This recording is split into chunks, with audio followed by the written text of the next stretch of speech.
So we have been seeing the description of seven immortal earths climbing one above the other in the transcendent. Go to Swa, Maha, Jana, Sabha, Satyam, seven earths. So Savitri is climbing through all those seven earths, and then she meets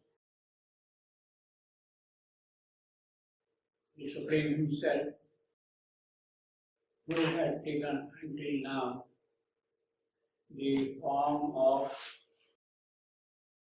death for a purpose.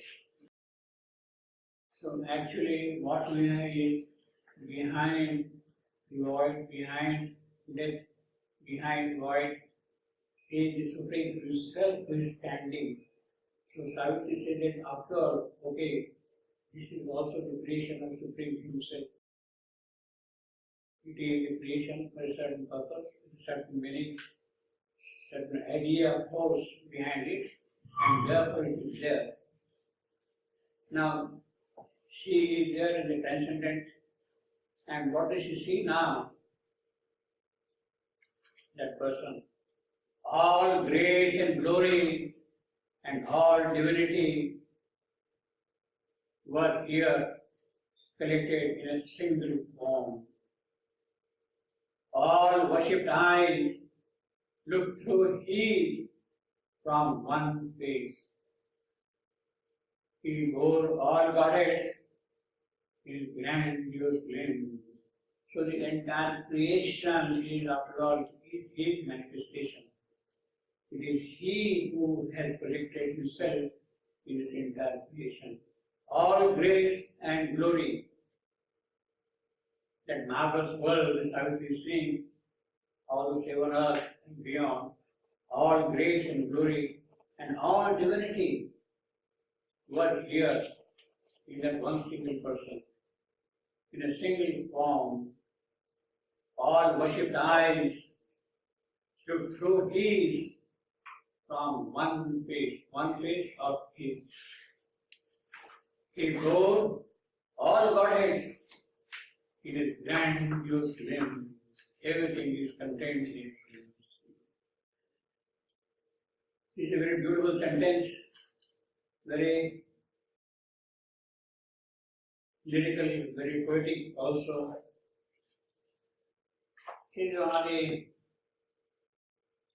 rarest examples of extended alliteration running over the entire passage, all 4 lines. All grace, glory, single Godhead, grandiose, G, everywhere. Same with all, L, see, L is present, all grace, all divinity, collected, single. All worship, again, he bore all Godheads in his single name. So the L and G intonation is very prominent here in all the 4 lines, you see. All grace and glory and all divinity were here. Here means opposite that person. In a single form, all worshipped eyes. Now this is a little puzzling thing. All worshipped eyes look through his. So those eyes which have been worshipped are being worshipped. They are looking through his form on face. Worshipped eyes,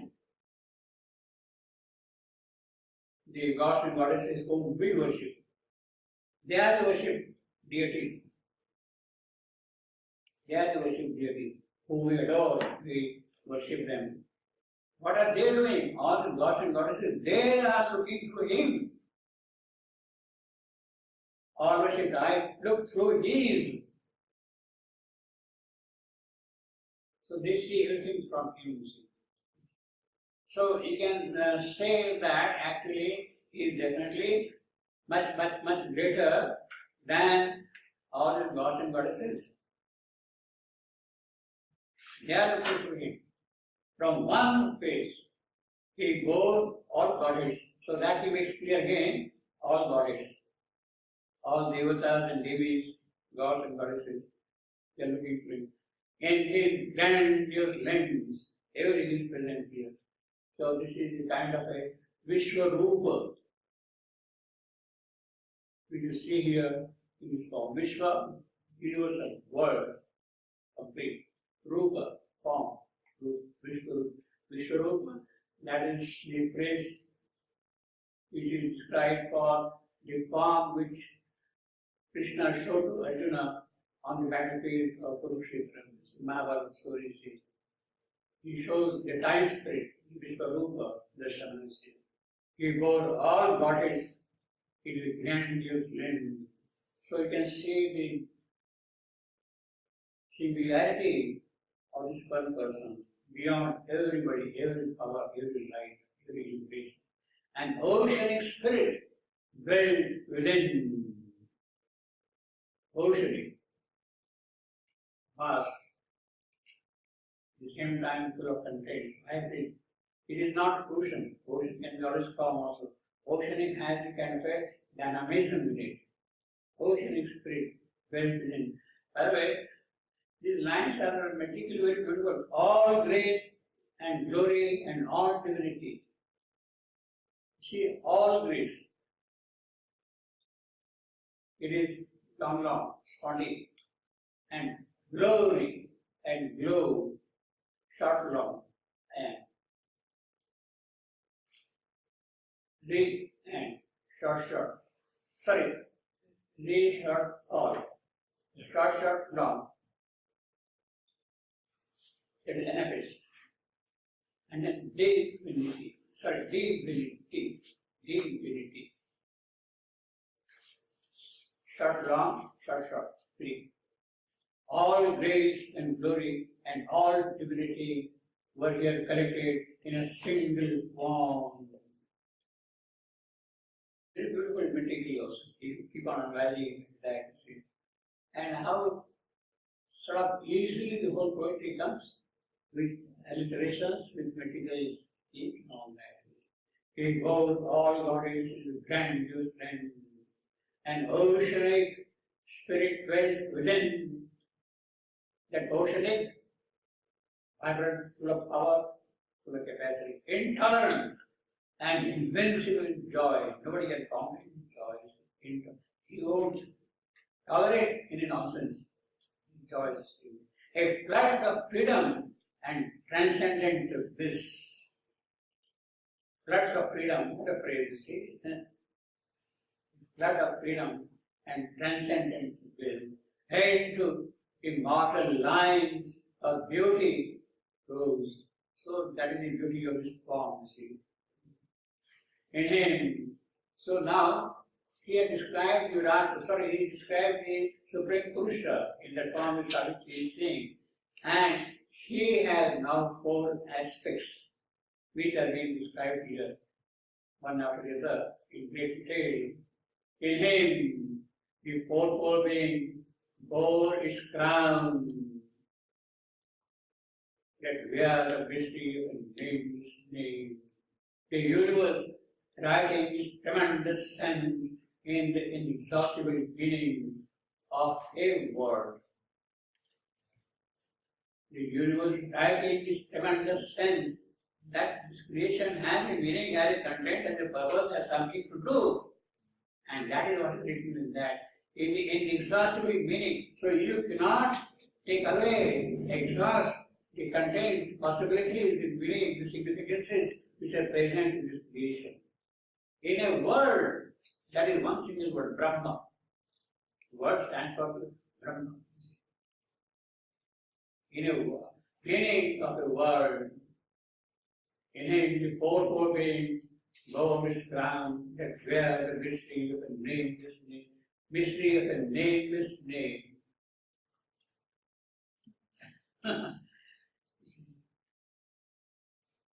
If you had to give In name to the nameless, second only name.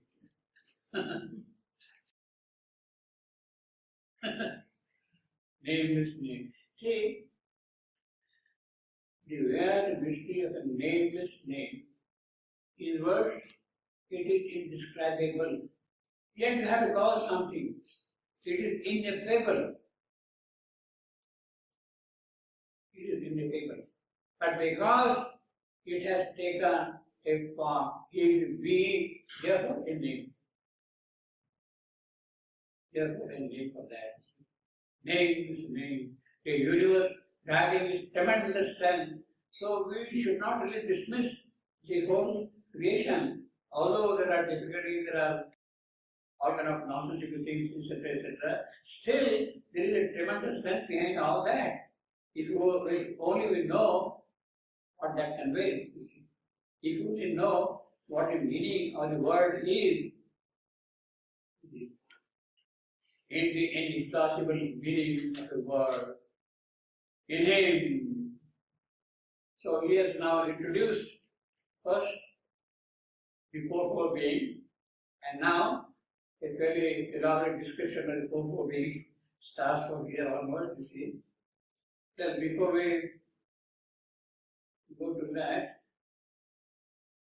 see, fourfold being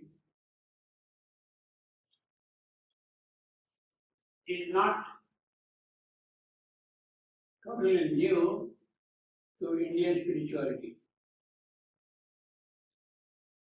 The first formulation of the fourfold being is in the Mandukya Upanishad. Mandukya Upanishad, what happened there?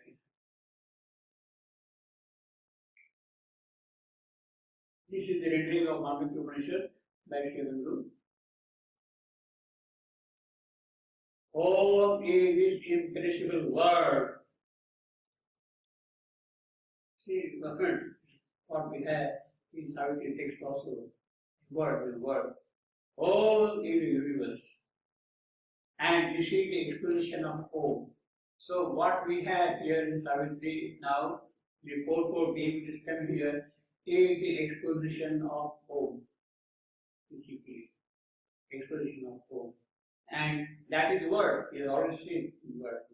The past, the present, and the future, all that was, all that is, all that will be in Om. Beyond time, in time, everything is in Om. The grandiose person, all Godheads are in his limbs, you see.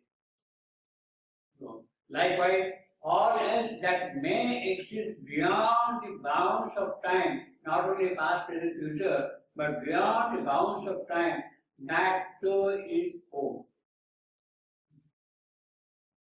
All this universe is eternal Brahman. This self is eternal, and the self is fourfold. Fourfold being now. He whose place is in the wakefulness, who is wise on the outward, who feels and enjoys gross objects, Vaishvanara, the universal male, he is the first. So, the first person, first aspect of this fourfold is who is wakefulness, who looks outward, feels and enjoys gross objects, everything, is Vaishvanara. Vaishva means Vishwa, the universal male. In fact, it's translated Vaishvanara, the universal male. He is the first. He whose place is so. Vaishvanara, wakefulness, the Sanskrit word for wakefulness is Jagrata, who is awake. Jagrata, wakefulness. Then second is, he whose place is the dream, Swapna. Dream is Swapna. Who is wise or the inward, that was outward, now inward. Who feels and enjoys subtle objects, Tejasa, the inhabitant in the mind, he is second. So first is Vaishvanara, second is Tejas. He whose place is the perfect slumber, who is in deep sleep, Samaya perform. Correct? Perform Samaya? Perform? Samaya perform. Slumber, I don't know what this means. Sleeping. Perform sleep. Somai, perform. Yeah. Somai. Somai. Yes. Sleeping. That's what it is. He whose place is a perfect slumber, who is become oneness, who is wisdom gathered into itself. He is made of mere delight, who enjoys delight unrelated, means kind of an absoluteness of delight, to whom conscious mind is a door, Pratnya, the Lord of wisdom, he is the third. So he is defined the third person now. So first is Jagrata, second is Swapna, third is Sushupti, slumber. Sleep. Jagrata, Swapna, Sushupti. Therefore, he who is, so this is the third one, now the fourth. He who is neither inward wise nor outward wise. Does not look inside, does not. Nor both inward and outward wise. Nor wisdom self-gathered, nor possessed of wisdom, nor unpossessed of wisdom. So everything is there, see. He who is unseen and incommunicable, unseizable, featureless, unthinkable, and unnameable, whose essentiality is awareness of the self in its single existence, in whom all phenomena dissolve, who is calm, who is good, who is one, than whom there is no other. Him they deem before. He is the self, he is the subject of knowledge. Sorry, he is the object of knowledge. Such is the correspondence between the Upanishadic Prajnana, wisdom, and Sushupti, between Hiranyagarbha, Tejas, Swapna. Well, let me elaborate this separately. Yeah, it is Samaya perform, you see. Sushupti is the state. We come back to our starting text. So first, up to here, we have the introduction of the 4-4 being. The 4-4 being. Now comes Virat. In him, the architect of the visible world, at once the art and artist of his works. The potter and the pot, the same. Of his work. Spirit and seer and thinker of things seen. Virat, who lights his canvas in the sun, canvas in the sun, that is, in the supernal light. And star and triangle ether is his whole. Express himself with matter for his speech. Objects are his letters, forces are his words, events are the crown history of his life, and sea and land are the pages of his tale. Matter is his means and his spiritual sign. Matter is his means and his spiritual sign. He hangs the thought upon a lashes lift. In the current of his blood makes flow the soul. So that is your Virat. What we are seeing, Jagrata, Veku, the first of the Upanishad. Spirit and seer and thinker of things seen, Virat, who lies canvas in the sun, and the star and tangled ether is whole, express himself with matter. So matter is his expression itself actually. It is to that he expresses. Objects are his letters. So His writings, his books are all his objects. Forces are his words. The moment of time, forces what he speaks, what he wills.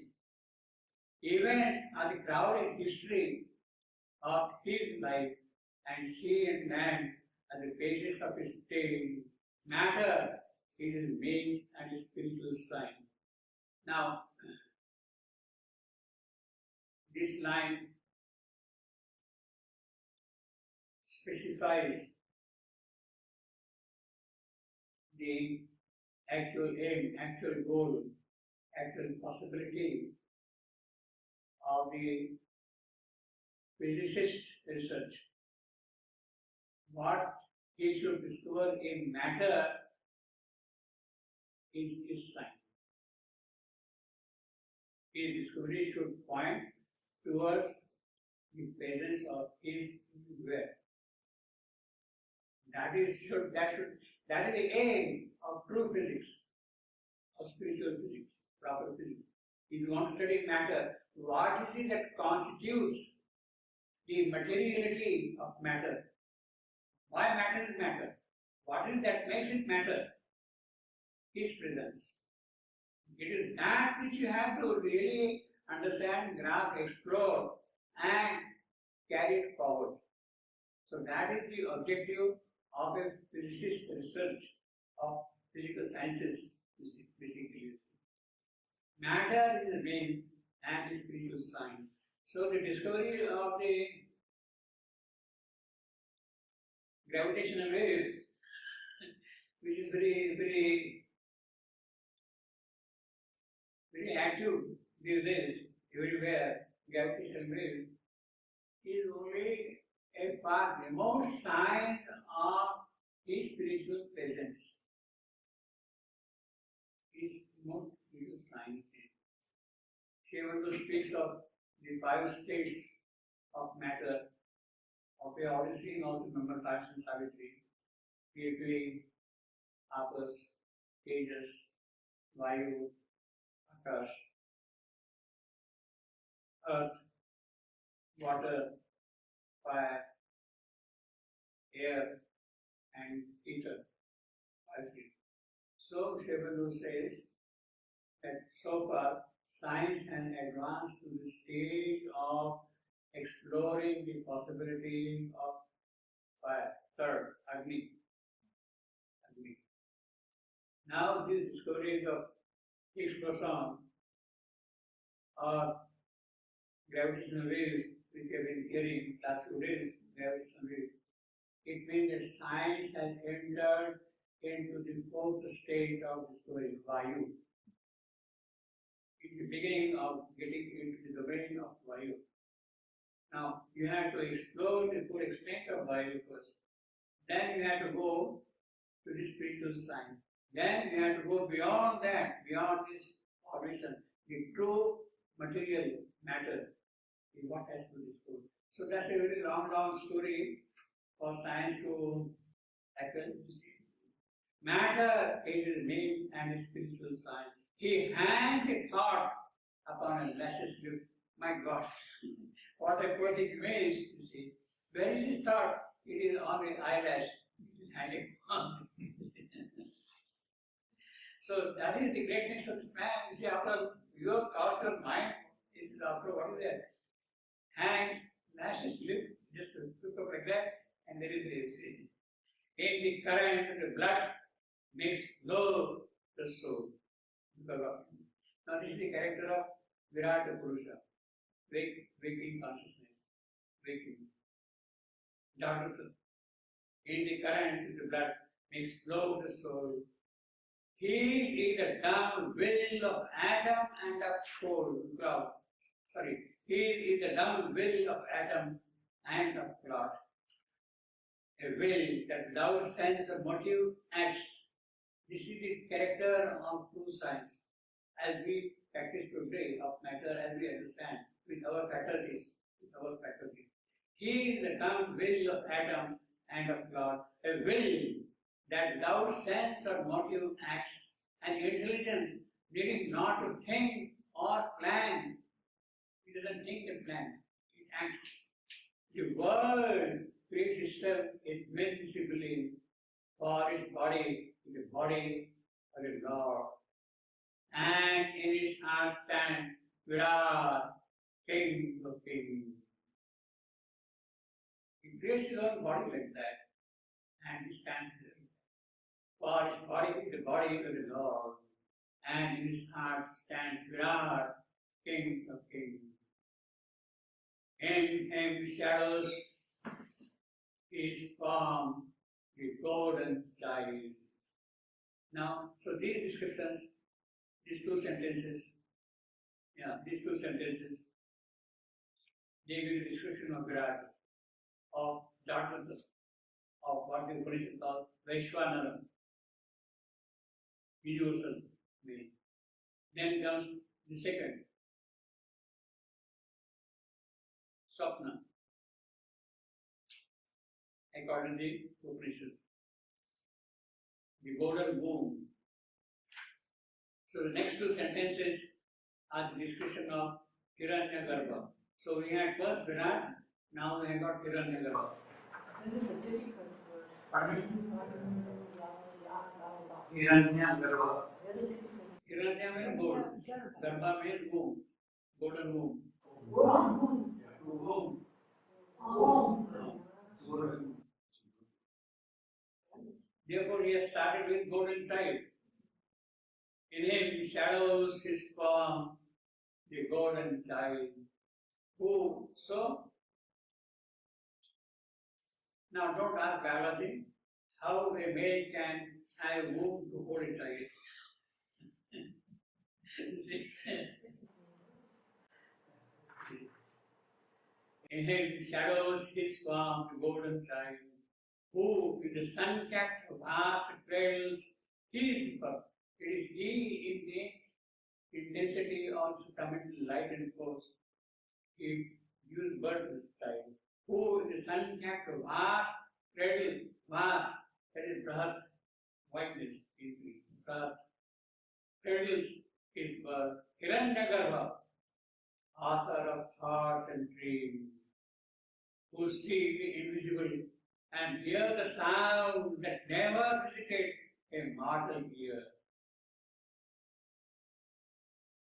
See the invisible and hear the sound. See the invisible, hear the unheard, that never visited a mortal ear. Sound that never visited the unheard. Describes.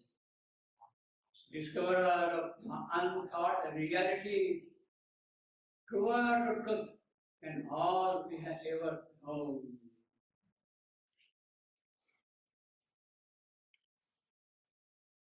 He is a leader of the inner road. This is the outer inner. That's what the Upanishad was speaking of. Inward wise, outward wise. The leader of the inner roads. A seer, he has entered a fountain realm, a mansion with the omnipotent bands of thought, keeping the secret, uncreated world. So he is the uncreated world, because it is he who brings forth these worlds which do not exist. Therefore, it is Hiranyagarbha, golden womb, uncreated world. It is that which is birth to uncreated world. He made the secret uncreated world. Now, this line we could perhaps link up with what Ashwapati did. He built the secret uncreated worlds. Ashwapati built a new creation in the transcendent, in the Hiranyagarbha part of it. By his yoga tapasya, he created a new world there. Now the problem was, all right, I have created this world, but for what purpose? Then he should come down here. I can't do that. Bring that thing down here. So he goes and approaches the Divine Mother. Please help me out now. I have done something, and you only can solve this problem. You have to come down on the earth and bring that new creation upon earth. He has created the uncreated world here. My yoga tapasya, you had done that thing. Now it has to be brought down upon earth. That bringing it down upon earth is the task of the divine goddess or divine Savitri. She has to take him off the earth and do whatever is required for that. So in that sense, as I've been saying, Ashwati's tapasya yoga has essentially three objectives. The first objective is to explore all the dimensions of this creation. What is here, what is there, what is there, what is there, what is there, it goes and goes and goes, and explores every possibility which is present in this creation, in this vast creation. In the lower, in the middle, in the higher, in the transcendent, everywhere he explores. He explores in the sense that wherever he goes, he leaves behind him his dynamic presence. When I go from one room to the other room, I leave my presence in this room and then walk in the room. So everywhere in the entire cosmic extension, he leaves his dynamic presence throughout. Now that dynamic presence becomes the support, the ground, the adhara for the world of the divine goddess. When she would come here, she is now working on this formation, on this platform which has been created for her by him, the support, the adhara.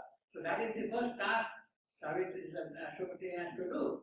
The second task is he has created the base for her work. Second task is he has created new world here, uncreated world. He has created a new world there. Unless there is some new creation here, new creation cannot come here. Unless there is a divine manifestation up there, it cannot appear on the earth here. So he has created a new world there. That is the second task here now. Now after having done this second task, he approaches the divine goddess, the power of the ineffable, the transcendent absolute, who has not come out at all so far. He approaches her and then he prays to her, yes, you have to come down here and bring down them. So he being the secret, uncreated world, a part of this job of this fourfold being, Ashwati has done in the context of the earth in the Hiranyagarbha. He made the secret, uncreated worlds, armed with the golden spirit. So it is all golden. You see, Hiranyagarbha. Hiranya means gold. The diamond eye, he is the vision and the prophecy. He is the vision and the prophecy. So that is what applies to Ashwati, basically. Imagine casting the palmless into shade, traveler and viewer to the unseen path. He is the carrier of hidden fire. He is the voice of the invisible. He is the invisible hunter of the light, the ending of mysterious ecstasy, a conqueror of the kingdom to the soul. In fact, I will say this is more applicable to Ashwati than to this fourfold being, so to say. He carrier of hidden fire, Prometheus. He stole the fire from him. It's good he did that, you see. So today I got microwaves because of him, you see.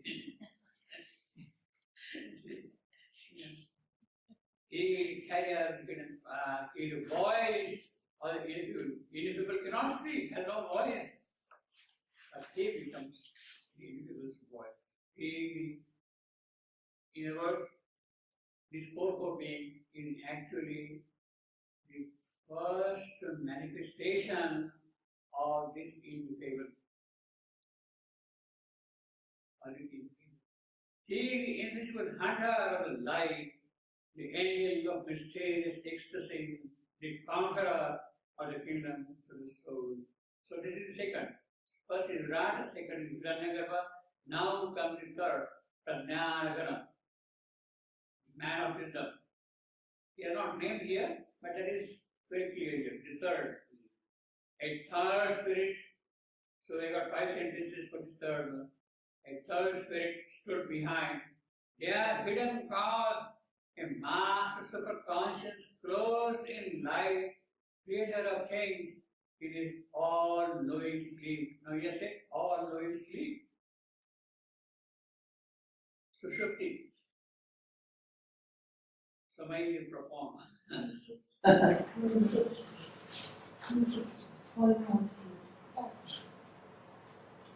Why is he not awake? Pardon? Why is he not awake? Because he is not some dynamism. So it is there. Passive. He's passive. Vibration, everything, all activities are there.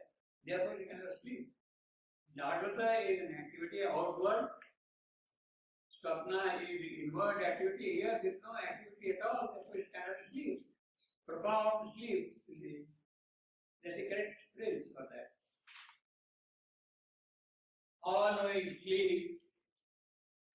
In fact, that is what is called in the terminology of spiritual metaphysics, prajna, prajnanagana. It is called prajnanagana.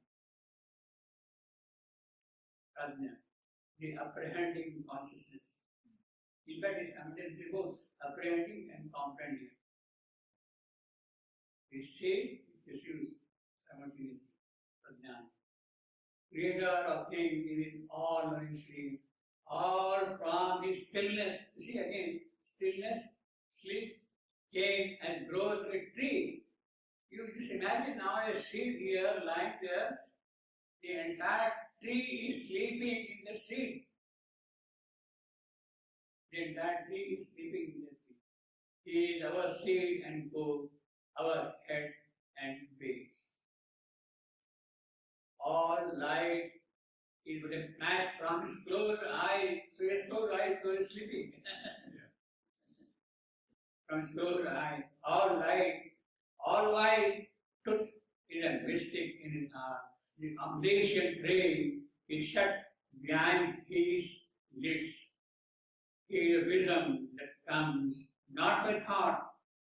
His word is silent, brings the immortal word. Again, see, now here's name here.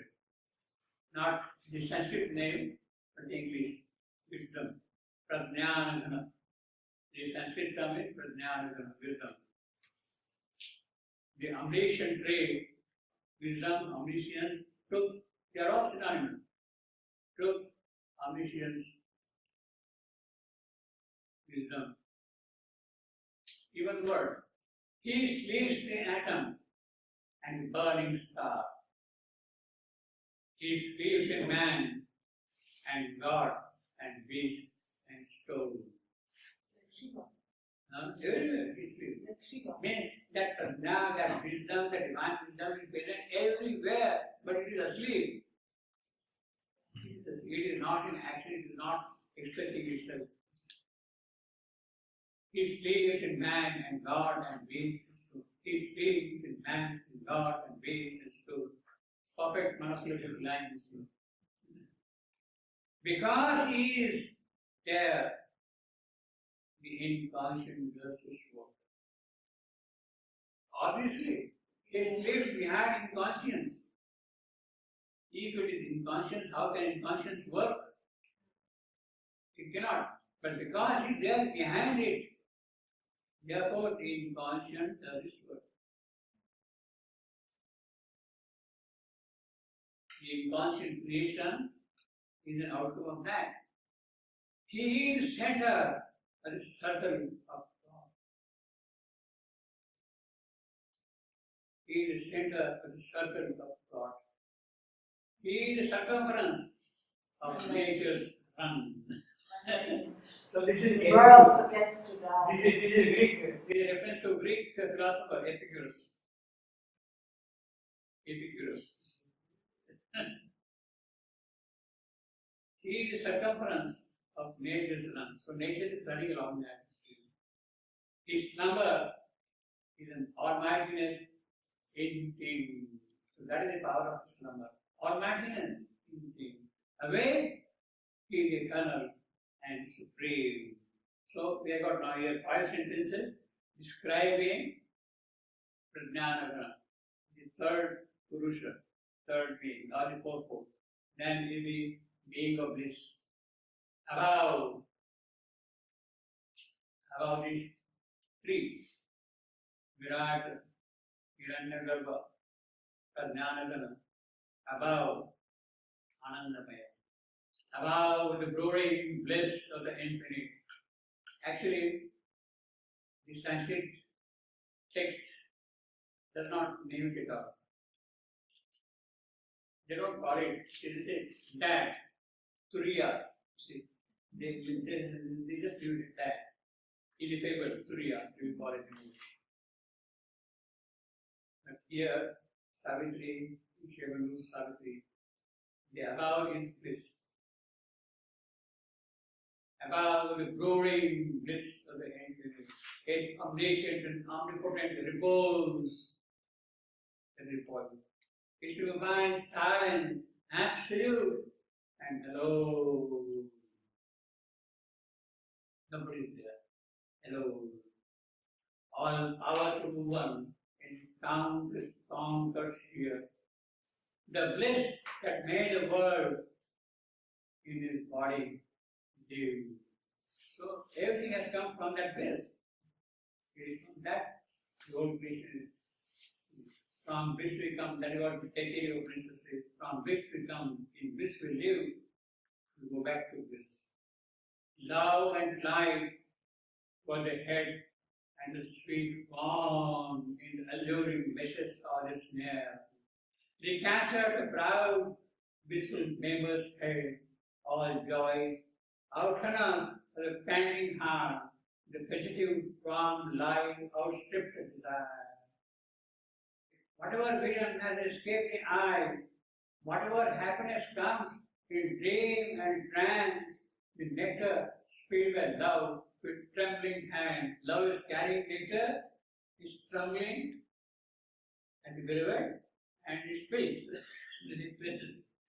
Whatever happiness comes in dream and trance, the nectar spilled by love with trembling hand. The joy, the cup of nature cannot hold, and crowded to the beauty of his spirit, but waiting with the honey of his love.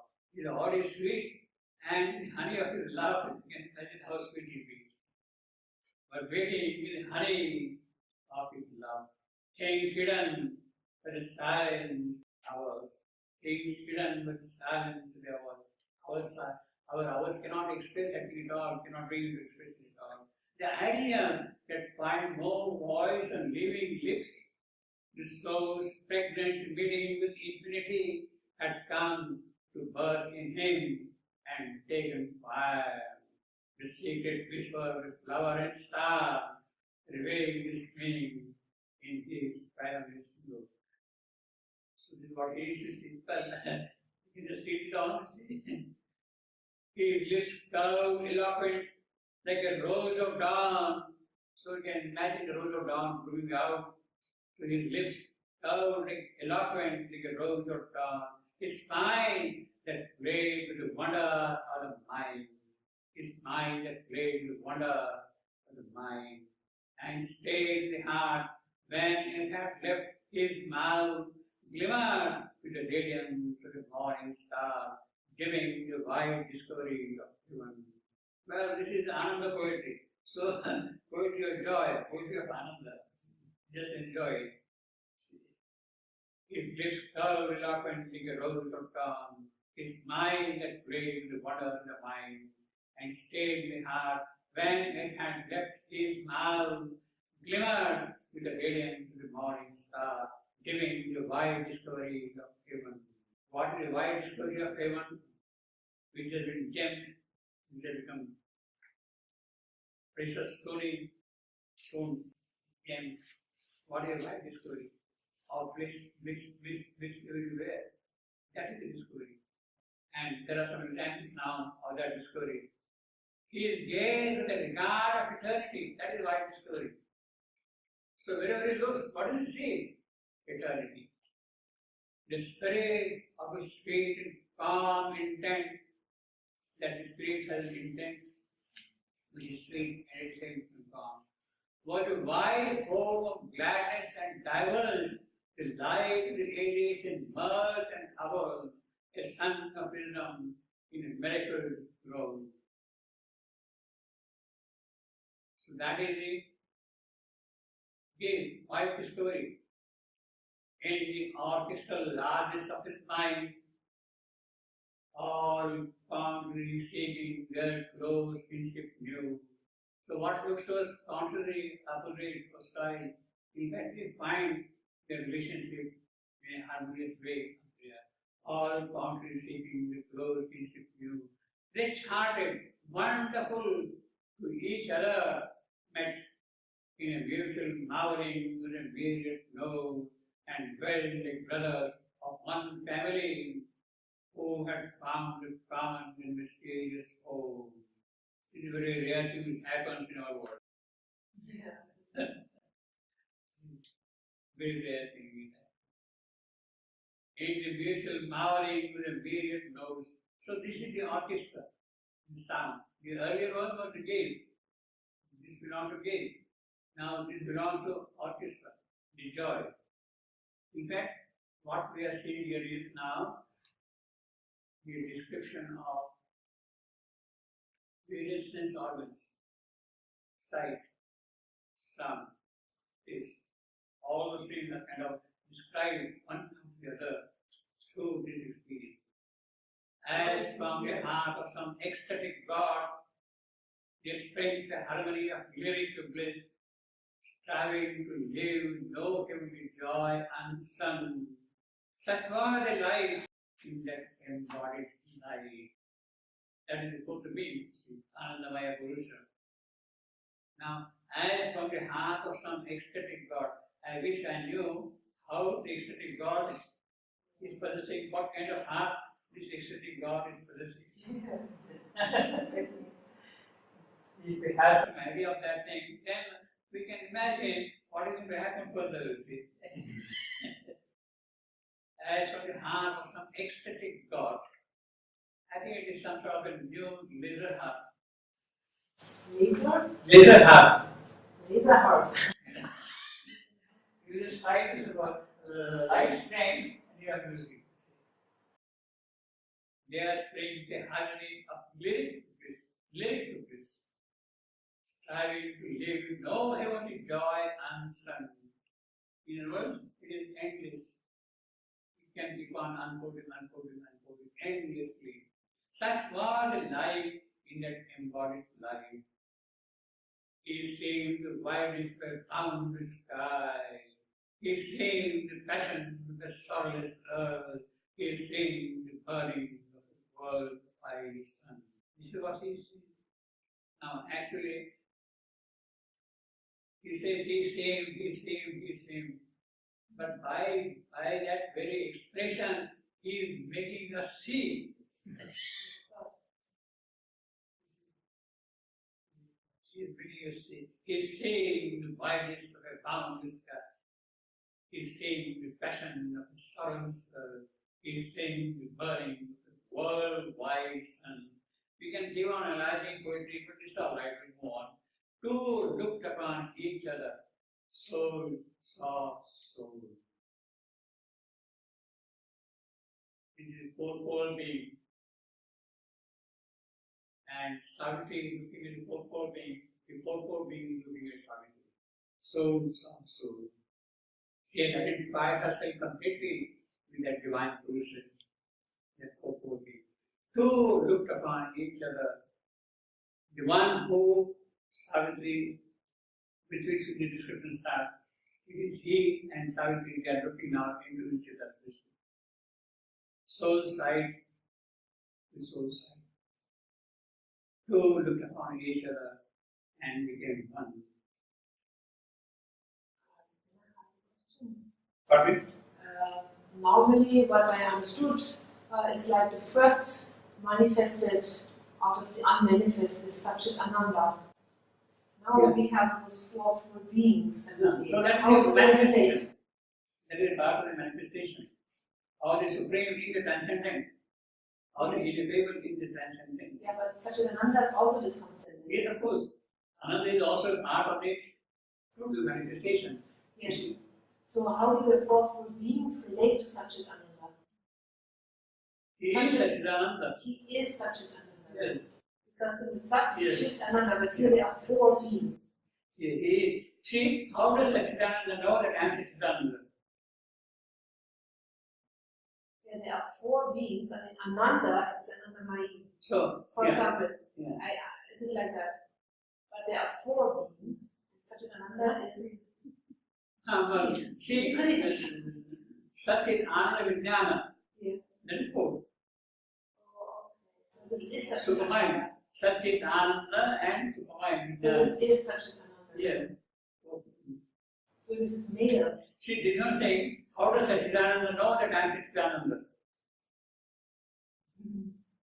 I know that I am Satchidananda by my faculty of supermind. Supermind tells Satchidananda that you are Satchidananda. So just another name. Yeah.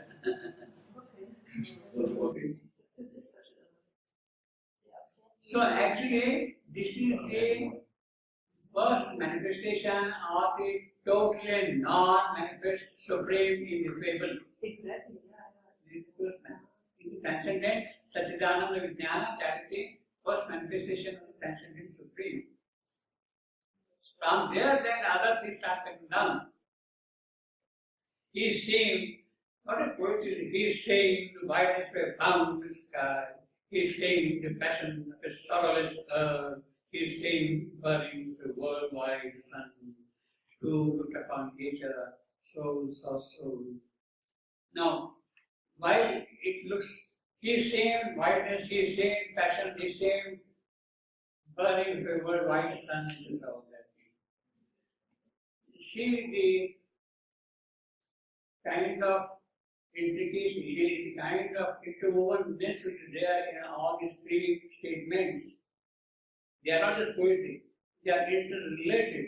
Now this sky, it is there, you have earth, it is there, you have the worldwide sun. Is that the mass of that? No. They are not three unconnected statements. Sky, earth, sun. So this earth, the upper one, the whole boundless extension, it is he. Therefore, what Savitri is saying is that totality of division now. Two look upon each other, soul saw soul. Well, soul saw soul.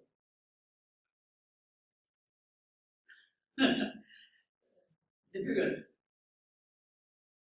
Who saw first who? Savitri saw him or he saw her? He saw her. He, because he is wider. Yeah. But, well, if he saw first, then he saw first in the context of Savitri. What is there, the girl there for, etc., etc. It is in that context he saw her. Actually, I would say that it is Savitri who is seeing that. It is Savitri who is seeing that. Told me. Because the description starts with that. 149:12. See, that introduction is important. This somber cowl was cast from nature's provoking. There lighted on her the goddess lurking love. All grace and glory and all divinity were here collected in a single form. All worshipped eyes looked through his from one face. He bore all goddess his single being. Now he is being described as a fourfold being. And it is Savitri who sees that. She describes him, actually. Yeah, so it is she who is seeing that. In fact, the next section kind of makes it clearer, a little more clear. Then, like an anthem from the heart, gives and a heart gives and a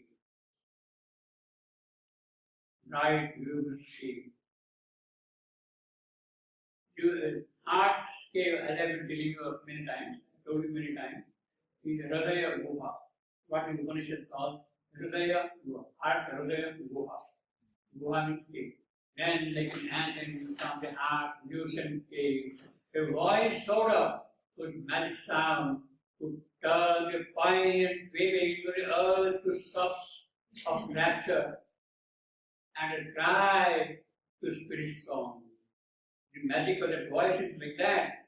It can turn our poignancy into sobs of rapture, of happiness.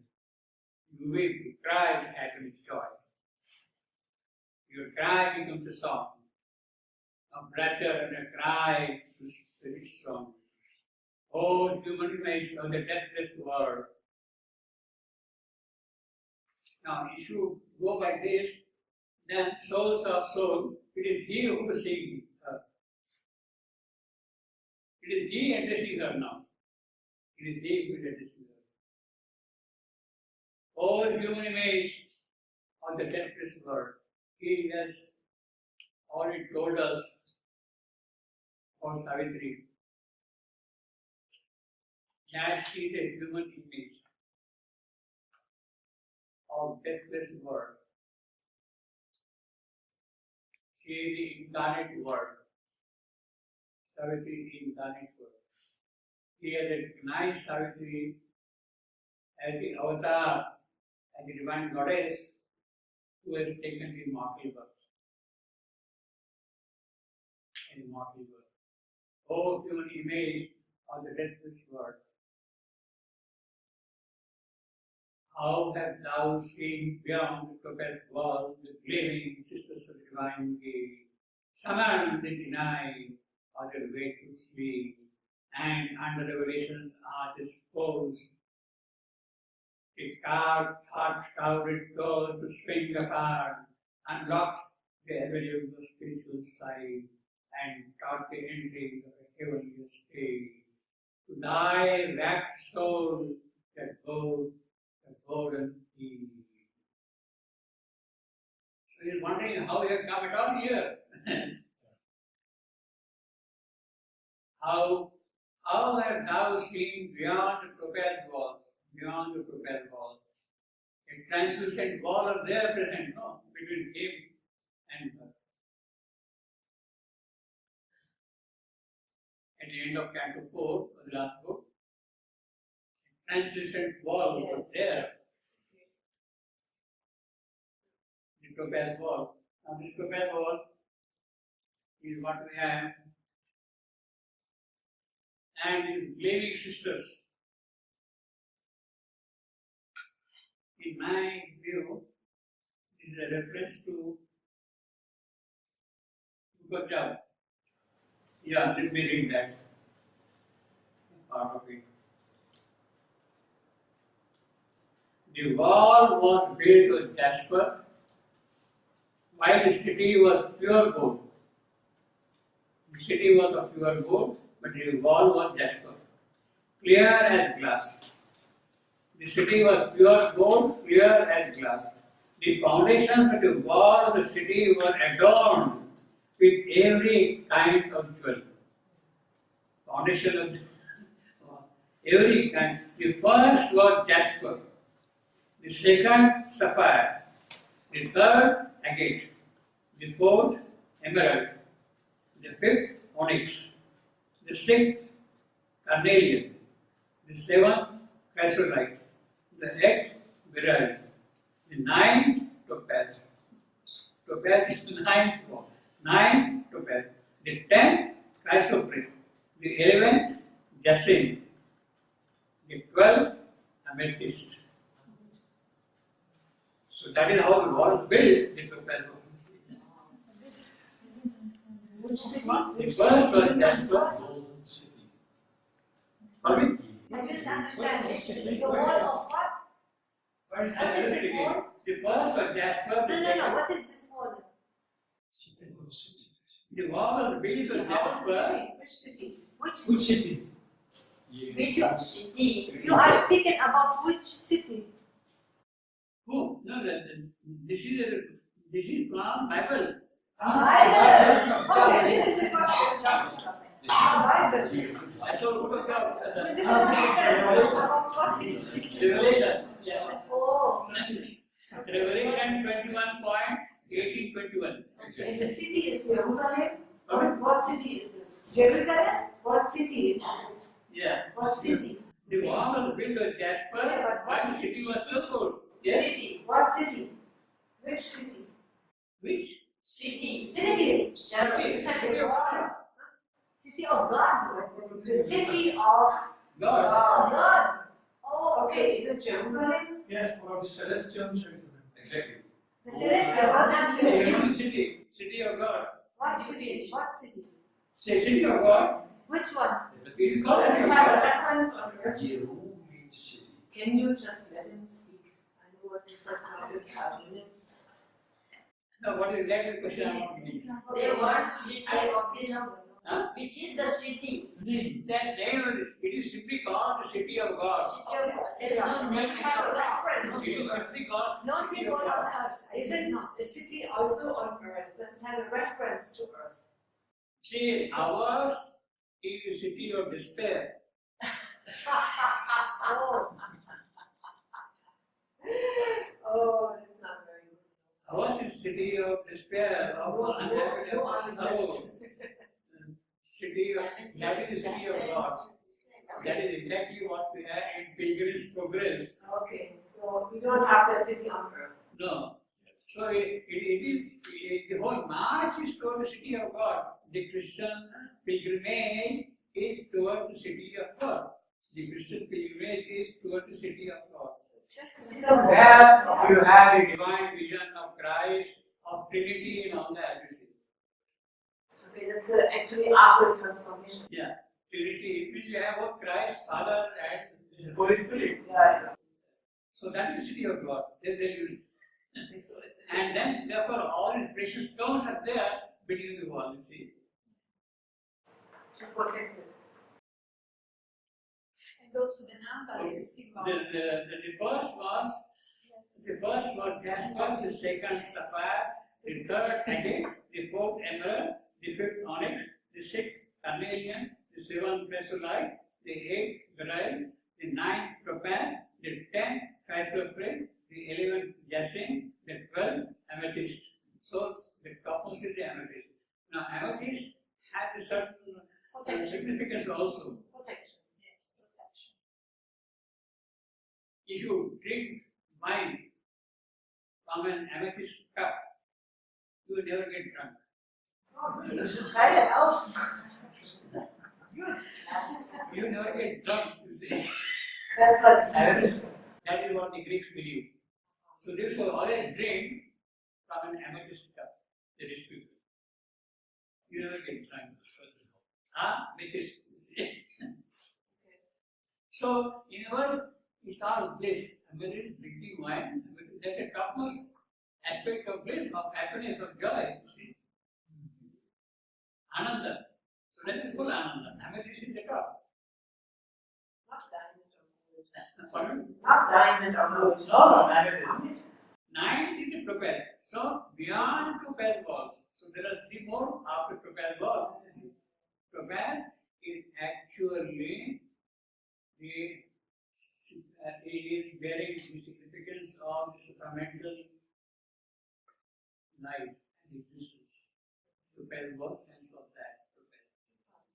Do you mean by all this reading that Shrobindo, he is referring to the Bible? This He had Bible running into his veins. He knew everything. He was running into his veins. So he is. See, after all, he lived with the father for 12 years. Yeah. In Manchester. Yeah. So he learned everything there. And he used to read at that age the original Bible itself, not King James version. The Bible itself. But the Bible, Jesus is not seen in the transformation. See, There's no role to play in it. there are very beautiful references to that time in the Savitri is referred to Bible. If you really see it very carefully now. So let's read one. So 9, topaz, 10, etc. etc. The 12 amethyst. And the 12 gates were 12 pearls. Each of the gates made of a single pearl. and the street of the city was pure gold. The street of the city was pure gold, That's all it, no? transparent as glass. So that is This is the supramental. Gold is transparent, supramental. So the whole supramental lights there, you will there. This is biblical phrase. Here you have got beyond propeller, gleaming sisters, the divine gate. Now let us see this one. God is blessed by God. See, you know about the suffering of Job. God is blessed by God with 10 children and many possessions at the end of his life. But appears Satan and said Job would end up cursing God if he is robbed of his possession. He already had 10 children, etc., all that well. And if he is now robbed of, then Job will curse God. What is this you have done to me? Like to Saviti's mother. But Job stood up the test even when he lost everything, including his children. He did not curse God. So the Lord blessed Job. He had also 7 sons and 3 daughters, and he called the name of the first Jemimah, and the name of the second Keziah, and the name of the third Kiran Hapus. I don't know if I'm pronouncing correctly or not, whatever it is. And all the land were no woman found so fair as the daughters of Job. So they were the fairest, most beautiful. And their father gave them inheritance among their brethren, along with their children. After this lived Job 140 years and died, being old and full of days. So, gleaming sisters, the divine gate, gleaming sisters, these are 3 sisters. Thou hast now seen beyond the propelled worlds. Summoned the denied on their way to sleep, and under revelations are disposed the calm shrouded doors to swing apart. Savitri has done that. The doors have been unlocked the avenues of spiritual sight and taught the entries of a heavenly state to die back soul and go the golden key. So he's wondering how we have done Savitri. Yeah. That we have brought the propelled wall, the gleaming sisters, the divine gate and all that. In the secret side, man like this mist and hope on this view, past time, my chariot goes and death, my tunnel which I dive to life to reach my unseen distances of this. So through death, I dive life to distances of this. I am the hushed speech of the jealous gods, pursuing my wisdom's vast mysterious world, seized with 1,000 leading ways of heaven. I am the beauty of the unveiled ray, drawing through the deep rose of the infinite night, the unconquerable pilgrim soul of earth, beneath the flaring torches of the stars. I am the incredible ecstasy. They who were upon me shall give no more. So Savitri has looked at me, so there is no grief for you at all now. The eyes that live in night shall see my form. I that live in night. You don't live in night at all, you see. Shall see my form. Means even behind night, who is there? I am there. Shall see my form. On the pale shores of conscious flowing streams that flow with the great tormented sky, 2 powers from one original ecstasy born, based near but parted in life of man. One lays to earth, the other yearns to the sky. Now he is making a statement which is going to be little difficult to swallow. What is there? On the pale shores of conscious flowing state that flows beneath the great dominant sky, two powers from one original ecstasy. That original ecstasy has created two powers, one above, one below. One leans to earth, the other yearns to skies. So that is what we are. Material, spirit, matter, spirit.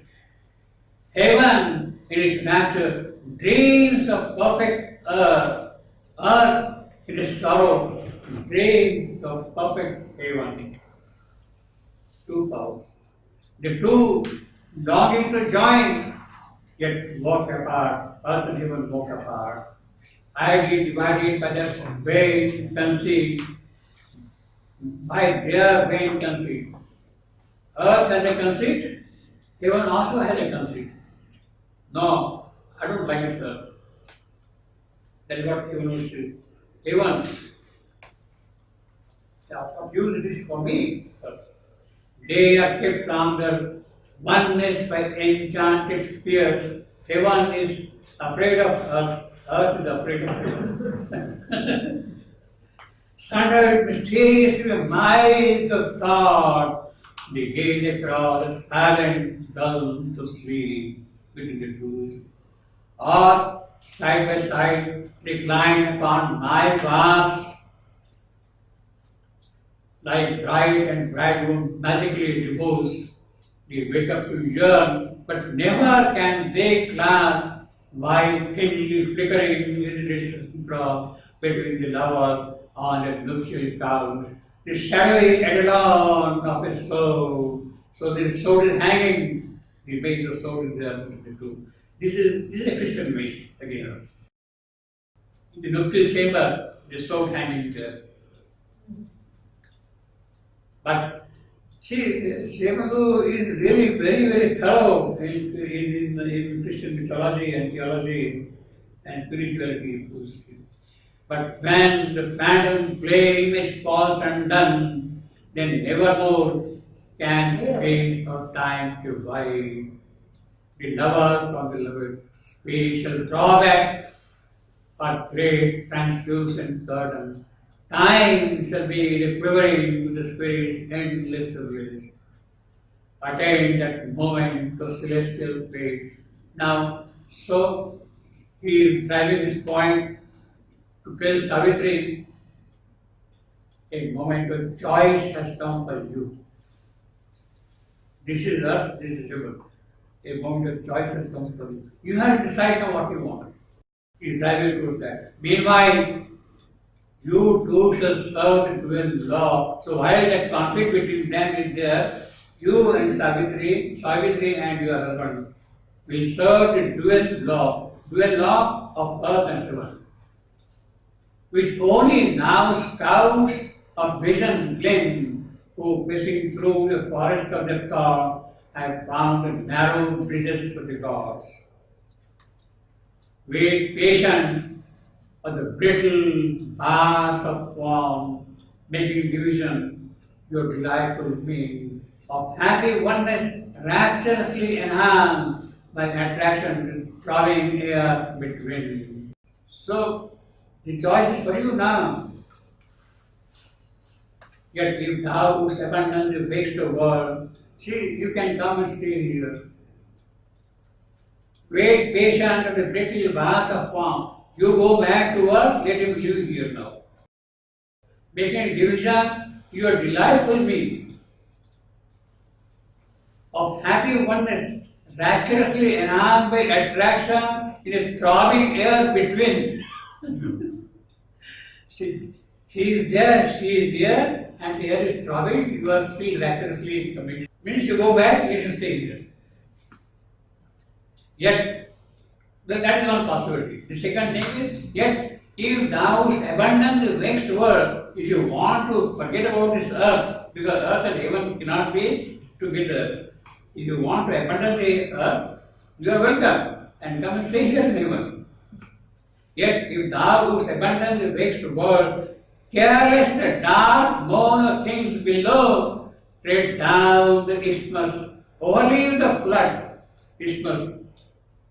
isthmus of Corinth, you see Seychelles, between Athens and Corinth. Isthmus, overleave the flood between earth and heaven. Cancel the contract with the laboring force. You have made a contract with the laboring force to go to the earth and serve earth. Forget about that contract. Come, stay here. Renounce the tie that joined thee to earthkind. Cast out thy sympathy with mortal heart. Forget about mortal man. After all, he is not grateful creature at all. You may do a lot of things for him. He will be never grateful to you. Forget about him and come stay here. Cast out the sympathy with mortal heart. Arise to indicate the spirit's conquered right. You have conquered that thing, that is your right. You can decide now this or that. Relinquishing the chance of transient breath. So you have taken immortal breath. Forget about immortal breath. Come free. Relinquishing the chance of transient breath. Under the cold gaze of the indifferent star, leaving the borrowed body on the spot. Borrowed body. See? You had assumed. So forget about research, forget about transformation, etc., all that kind of thing, you see.